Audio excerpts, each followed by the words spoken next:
Well, today we have a special guest, Eithan Touboul. He leads our tax resolution side of the business. Thank you for being here, Eithan. Sure. So why don't we just dive right in? Can you explain a little bit about tax resolution and what it actually is, and maybe who are the people that, might need a tax relief service? Yeah, of course. Typically, someone might find themselves in a situation where they have to reach out to a tax resolution firm due to, could be dire circumstances, a death in the family, and due to many different factors, they might receive a letter from the IRS saying that they owe $70,000 in back taxes, and that is quite a daunting letter to receive. And they'll reach out to a tax resolution firm to try to get a handle on the situation. And it's not necessarily, some might think, oh, this person hasn't paid their taxes, but oftentimes it's just people that find themselves in just a bad set of circumstances. Sure, yeah. Not that they haven't been paying their taxes, but it could be, like I said, someone passed away and now they have to deal with their taxes that they didn't pay for. Mm-hmm. So yeah, that's probably where you'd find a tax resolution firm. I saw some article that said 1 in 3 taxpayers can't pay, and I think that kind of speaks to what you just explained to us. So how does WeGetFinancing help these people? What relationship do they have with these tax relief firms? So we don't help them pay the IRS, right? It's a whole other can of worms. Where we come in is simple. So a person will go to a tax resolution firm, like I said, and they'll ask for help for the given situation. They owe the IRS $70,000. What do we do? Now, very often that's the IRS making a guesstimate at best. And it's up to that tax resolution firm to kind of dive in and really figure out what could be written off, what's taxable, what's not, and to come up with an actual number, and hopefully for that customer bring that number way, way down to what they owe the IRS. Sure. Now, that firm charges a fee to do that job. The rule of thumb is usually about 10% of what's owed to the IRS. So if you have a $70,000 owed to the IRS, it'll be $7,000 to the tax firm.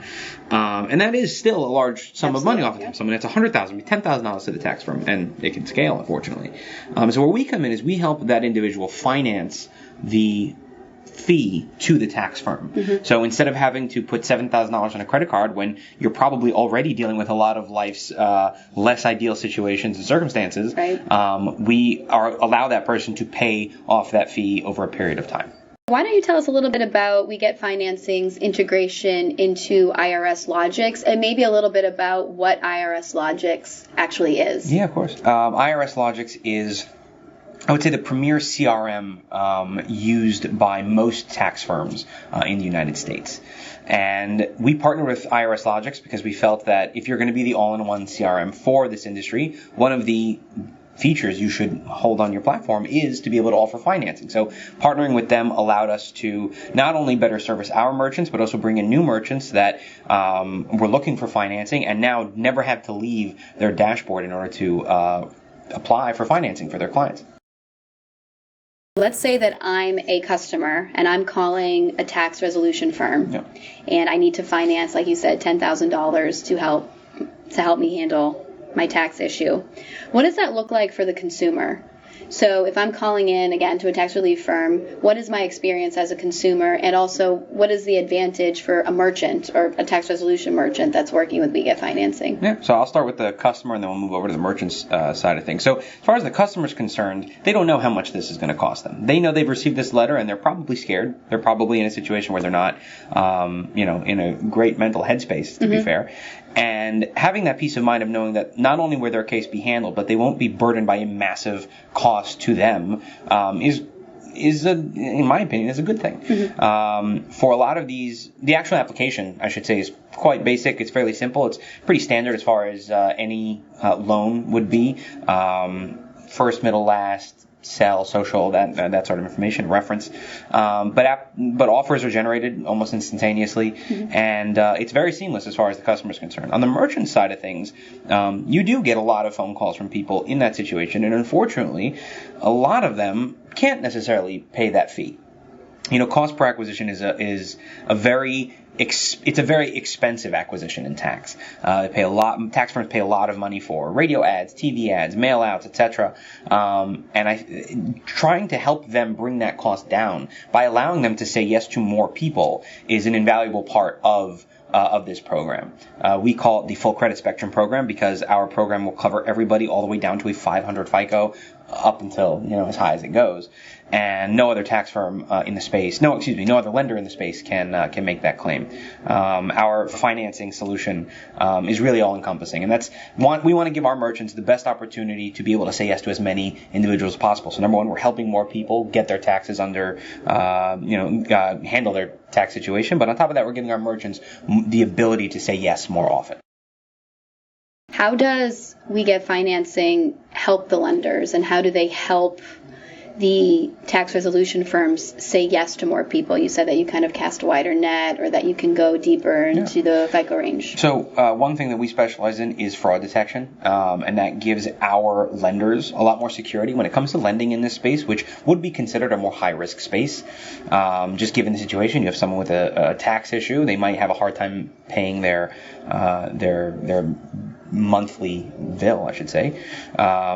But thanks to our fraud detection, it actually gives a lot of peace of mind to our lenders to be more comfortable lending through us, through our gateway, through our platform. Mm-hmm. As far as the merchants are concerned, because we have given our lending partners the security and the safety to be able to lend in this space, as opposed to direct to consumer lenders. It allows them, like I said, to be able to finance more people. We have a program that we're very proud of in the tax space that we call the in-house financing program, that essentially most people who aren't approved for our no-recourse instantaneous payout program are usually looking at a low 500 FICO. And in that situation, it's still an expensive lead, and the person still has the problem.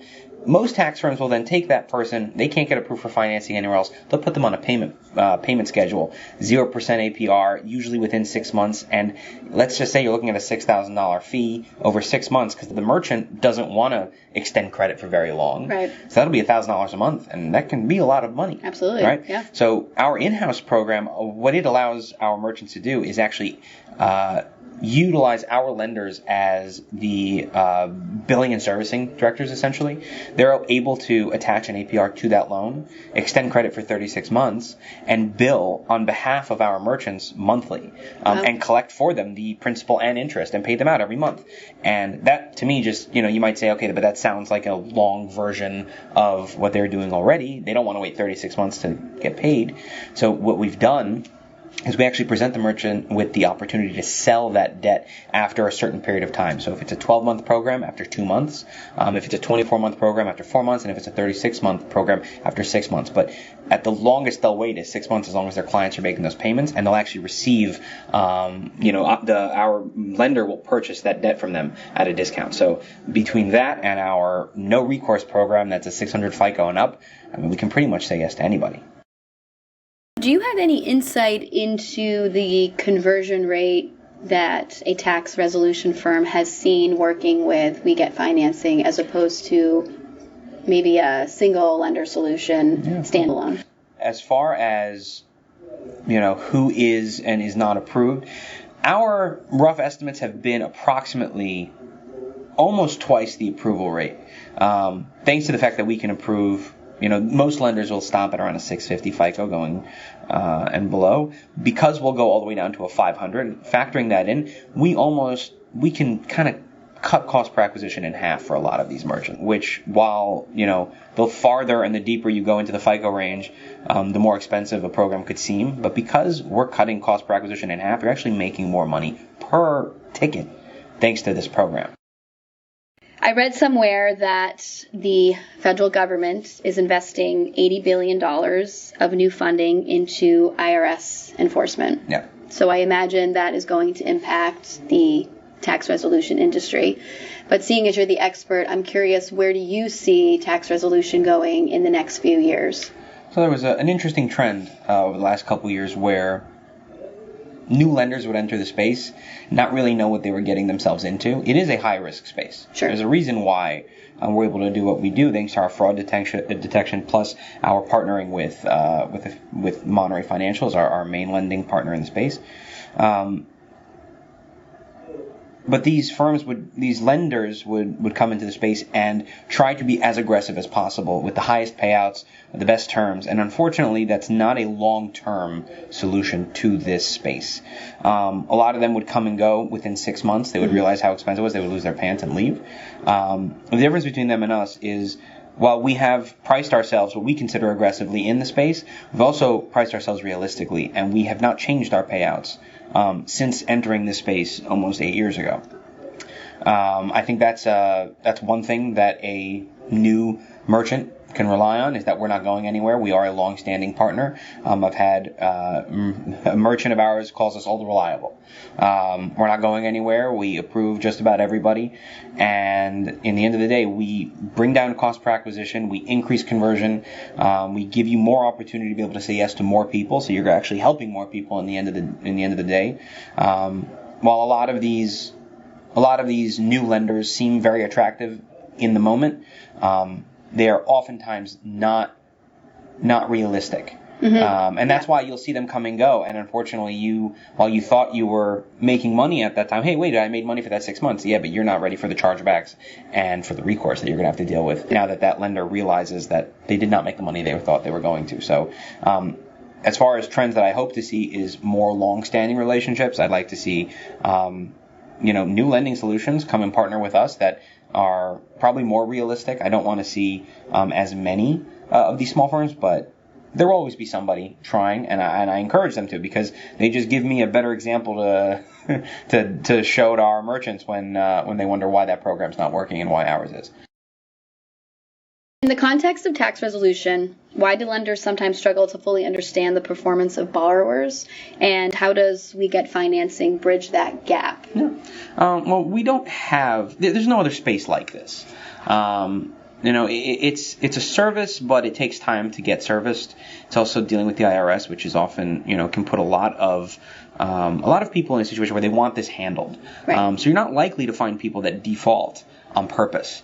Don't get me wrong, there might be people in, like I said, tough circumstances where they may end up defaulting, unfortunately. But that is not as common as you might think. So a lot of people might say, oh, this is, potentially very lucrative. I can charge a low APR and give a high payout. But realistically, you are still dealing with people with probably an average FICO score in the mid 600s. Sure. And it is risky.